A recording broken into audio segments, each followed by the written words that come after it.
We're at Kazimierz Dolny, a small town in the east of Poland. I came here in 1981 for the second time on my visit to Poland. We're on top of Three Crosses Mountain, which overlooks this little town market square. I was brought here by Mr. Piaseczynski from Caritas. We'd been visiting some of the Caritas homes in the area. And while we're here, he said to me, "Brian, we're so grateful to you and the people of Great Britain, of many churches who are helping Poland in these dark days with the gifts of food and clothing and medical supplies.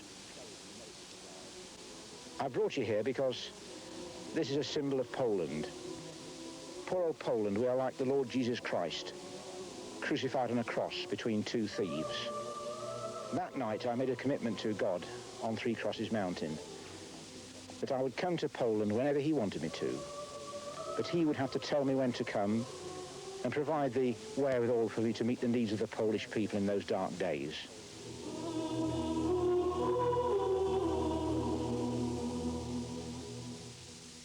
The streets look dull and a little bit miserable. It's all part of the feeling of, if you like, general oppression of life. One has to see the queues for almost every mortal thing that we regard as the basic necessities of life we can get easily in our country. Empty shops, or shops with a very limited range of goods on sale, perhaps at very high prices. At the moment, some goods are still difficult to obtain. Sugar and butter, for instance, is very hard to get hold of in many parts of Poland, and when it is available, the price has gone up since Christmas by over 200%. This applies to many things that we just take for granted in our supermarkets. One week they're there, next week they're not. Going to Polish hospitals, one is quite appalled, not only by the standard of the buildings, but by the obvious lack of everything that we take for granted in our hospitals. One-shot hypodermic syringes and needles that, there again, we just take for granted. They're very difficult to obtain. In fact, a one-shot hypodermic syringe will be used not just once, but 10, 12, 15, 20 times until it's completely worn out. And of course, this in itself creates problems because they get cross-infection, and hepatitis is becoming rife in Polish hospitals. We've had many gifts of hospital supplies, not only from manufacturers, but from different hospitals and other organisations in this country. We've had several X-ray units given to us that are being discarded by British hospitals because we're putting in modern computerised body scanners. For instance, at Poznan, we delivered 3 X-ray machines in 1988. One of these was a mammography unit for breast X-rays for cancer. We were told by the radiologists in that hospital that in the whole of this industrial city of Poznan, serving 600,000 people, there were only 2 similar machines, neither of them as modern as the one we'd taken out. In the city of Lublin is the largest and leading eye hospital in Poland. Head Professor Dr. Gurkiewicz is in charge of the surgical team in this, what is rather a modern hospital by Polish standards.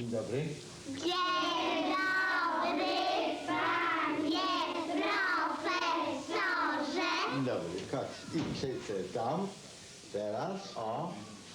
Paulinka. Paulina, o. Tak samo tutaj, dobrze.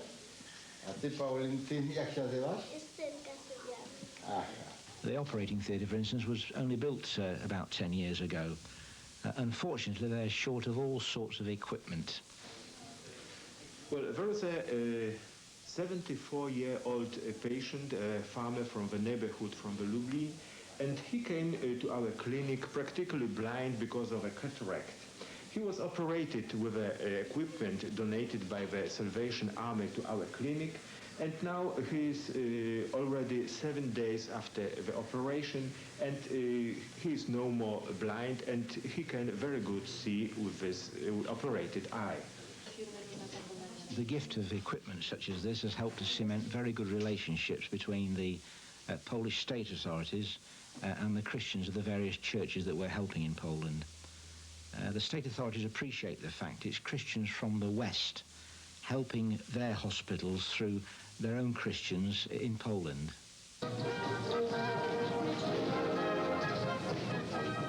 My introduction to the Salvation Army came through seeing a Salvation Army band holding an open-air service in the Market Square in Nottingham in 1963.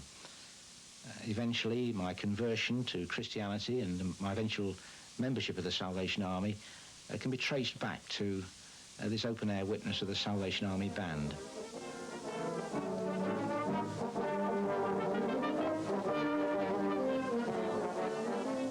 I felt 25 years later on it would be a marvellous idea to be able to take a Salvation Army Band to Poland.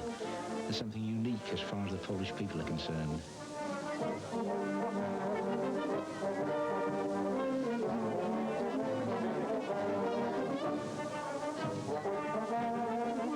Having visited Poland on numerous occasions for the last 8 years, I knew the Salvation Army Band would get a warm welcome. But the welcome we did get when we actually arrived overwhelmed not only the bandsmen but myself. When we got out to Poland, we were surprised to find that not only did the Polish people take us to their hearts, but the state authorities did as well. Our first city of Poznan, the city president insisted on giving the band a civic welcome, and we were invited into the civic chambers, and he spoke to us quite openly about the life and problems that the people of Poznan were facing. This is Cardinal Joseph Glem's residence when he's in Warsaw. The band marched into the palace yard, and Cardinal Glem came out with Roman Catholic Church leaders, welcomed the band to Poland, spoke to Colonel Bramwell Booth, and said how much the Salvation Army were welcome in Poland. I to miejsce w Warszawie. Pięknie, cieszymy się bardzo i życzymy, żeby wasza muzyka dała dużo radości ludziom. Give much joy to people. A ludzie tu potrzebują trochę Because radości. people in Warsaw here, they need a lot of joy here. I've got a particularly soft spot for a boys' home in the city of Puławy. The sisters in this home are delightful girls who look after some 70 or 80 boys, many of whom are orphans or come from deprived families. Apart from taking out to them clothing and food and medicines, we try to take a few treats for the boys. English chocolate always goes down well. Books, games, things they can't get easily. I did promise them that if it was possible, one day I would bring a Salvation Army band. And of course, when the great day came, this really was a highlight in the life of that home. In fact, I think at that home we almost won a few recruits there and then for the Salvation Army Band.